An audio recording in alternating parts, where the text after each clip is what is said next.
এই মুখ্যমন্ত্রী রাজ্য চালাতে ব্যর্থ। পুলিশ মন্ত্রী হিসেবে আইন শৃঙ্খলা রাজ্যের ভেঙে পড়েছে, তাই স্বাভাবিকভাবে ওনার কাছে আমি প্রশ্ন করতে চাই, 11 তারিখ যখন ধুলিয়ানে এবং শামসেরগঞ্জে এই তাণ্ডব চলে, 4 ঘন্টা ওনার পুলিশ কোথায় ছিল? 4 ঘন্টা ধরে এই প্রশ্ন আমরা করতে চাই। পুলিশকে লুকিয়ে রেখে বাড়িতে ঢুকে মৃৎশিল্পী হরগোবিন্দ দাস, চন্দন দাসকে খুন করেছেন শুধু হিন্দু হওয়ার জন্য। আপনার পদত্যাগ দাবি করি, আপনাকে আমরা জেলে দেখতে চাই। আজকে মুর্শিদাবাদের দাঙ্গার জন্য বিজেপিকে দায়ী করলেন মুখ্যমন্ত্রী। নমস্কার বন্ধুরা, আমার নাম ধ্রুবজ্যোতি সরকার। কিন্তু প্রশ্ন হলো, তখন পুলিশ কোথায় ছিল? যে বিএসএফ এর জন্য আজকে দাঙ্গা বন্ধ করা গেল, আজকে তাদেরই দোষ দিচ্ছেন মুখ্যমন্ত্রী। পুলিশ চাকরিহারার শিক্ষকদের লাথি মারতে পারে, কিন্তু জিহাদিদের কিছু করতে পারে না, কারণ আপনি করতে দেন না। এত দোষারোপ করার পরও, বিজেপি আর বিএসএফকে এত দোষারোপ করার পরও দাঙ্গাকারীদের বিরুদ্ধে একটা কথাও বললেন না মুখ্যমন্ত্রী। গত লোকসভা নির্বাচনে মোথাবাড়ি, ফারাক্কা, শামসেরগঞ্জে মুসলিমদের বড় অংশ কংগ্রেসকে ভোট দিয়েছে, ঈসা খান চৌধুরী জিতেছে। তাই সাম্প্রদায়িক দাঙ্গার মাধ্যমে মুসলিম ভোটকে ফেরানোর জন্য আপনারা করিয়েছেন।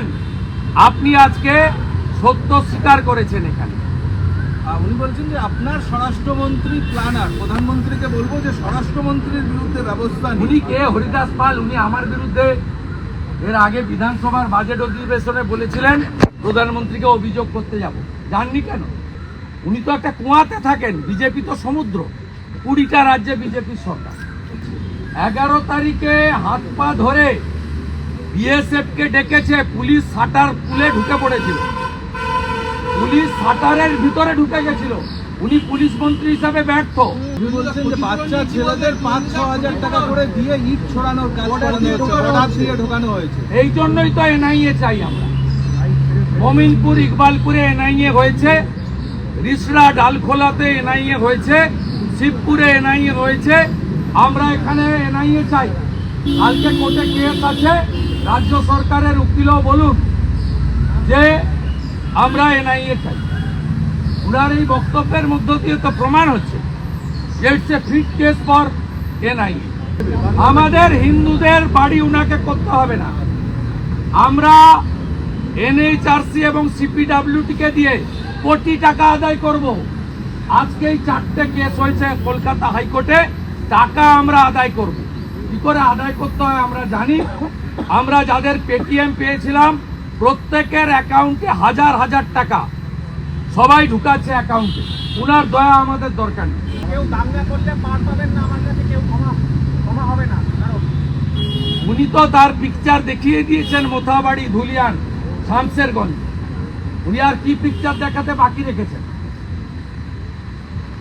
কোর্ট তো দরজা খুলে ছুটির দিন প্যারামিলিটারি ফোর্স নামিয়েছে এবং ভবিষ্যতে গোটা রাজ্যে প্যারামিলিটারি এবং আর্মি নামিয়েই এই রাজ্যে আইন শৃঙ্খলা রক্ষা করা হবে। প্রমাণ হয়ে যাবে কে করেছে।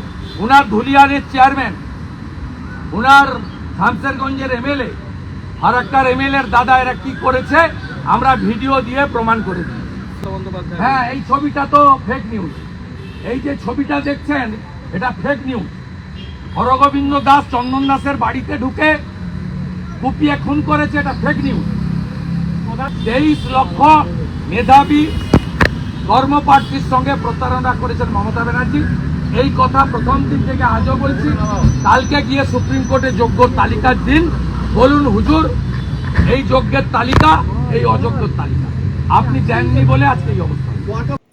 বন্ধুরা, ভিডিওটি ভালো লাগলে দয়া করে লাইক শেয়ার করে দেবেন, আমাদের পেজটা ফলো করে নেবেন, আর আপনার মতামত কমেন্ট করে অবশ্যই জানান। ধন্যবাদ।